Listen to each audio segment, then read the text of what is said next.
ধরুন আপনি মরুভূমির মাঝখানে দাঁড়িয়ে আছেন, হিমশিম গরম চারদিকে, আর হঠাৎ চোখে পড়লো বিশাল এক পাথরের পাহাড়। কিন্তু এটা কোনো পাহাড় না, এটা মানুষের বানানো হাজার হাজার বছর আগে এক বিশাল পিরামিড, যা আজও দাঁড়িয়ে আছে। আর আমরা আধুনিক মানুষ আজও জানি না ঠিক কিভাবে এগুলো তৈরি করা হয়েছিল, কি ছিল পিরামিডের উদ্দেশ্য, কারা বানালো, কোথা থেকে এলো এত অ্যাডভান্স নলেজ। পিরামিড কি শুধু সমাধি, নাকি একে বানানো হয়েছিল ভিন গ্রহীদের জন্য? আর যে সত্যগুলো শুনবেন সেগুলো এতটাই রহস্যময় যে ইতিহাস বইতে আপনি কখনো পাবেন না। পিরামিড বানাতে লেগেছিল প্রায় 30 লাখ পাথর। প্রতিটা পাথরের ওজন নানা করে 2 টন থেকে 70 টন পর্যন্ত। এখন প্রশ্ন হলো, সেই সময় না ছিল লোহার যন্ত্র, না ছিল ক্রেন, না ছিল চাকা, তাহলে কিভাবে?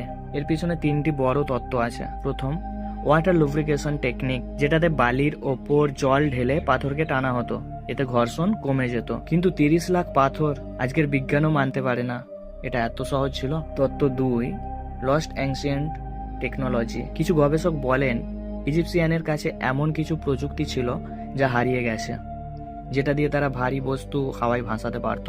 আর কিছু এমন চিহ্নও আছে যার কোনো ব্যাখ্যাই নেই। তত্ত্ব 3, অন্য কোনো সভ্যতার সাহায্য।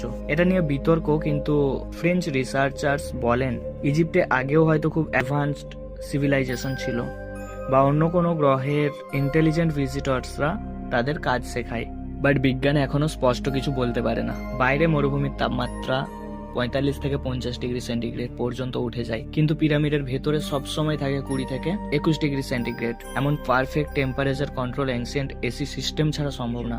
আজও কেউ বুঝতে পারে না কিভাবে ভিতরের ঘরগুলো এত ঠান্ডা থাকে। কিছু বিজ্ঞানীর মতে পিরামিড শুধু সমাধি নয়, বরং ছিল এক ধরনের বৃহৎ বিদ্যুৎ জেনারেটর। তার কারণ আপনারা এখনই শুনে নিন। ভেতরের গ্রানাইট পাথরের মধ্যে আছে এটা, যা ইলেকট্রিসিটি কন্ডাক্ট করতে পারে। বাইরের লাইমস্টোন ইনসুলেটিং লেয়ার, ভিতরের কক্ষগুলোর অ্যালাইনমেন্ট, কিছু কক্ষে পাওয়া কেমিক্যাল রেসিডিউ।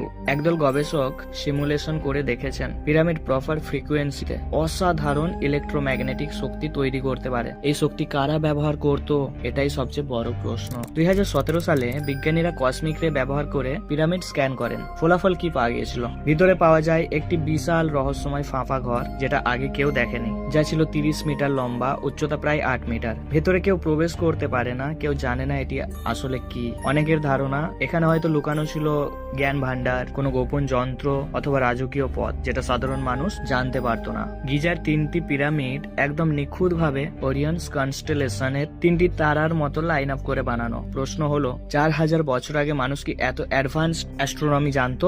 ইজিপসিয়ান পুরোহিতরা বলতেন ফেরাওরা নাকি ওরিয়ন থেকে এসেছে। এটা কি কল্পকাহিনী, নাকি ছিল ভিনগ্রহী সম্পর্কের উপমা? এটা আজও অস্পষ্ট।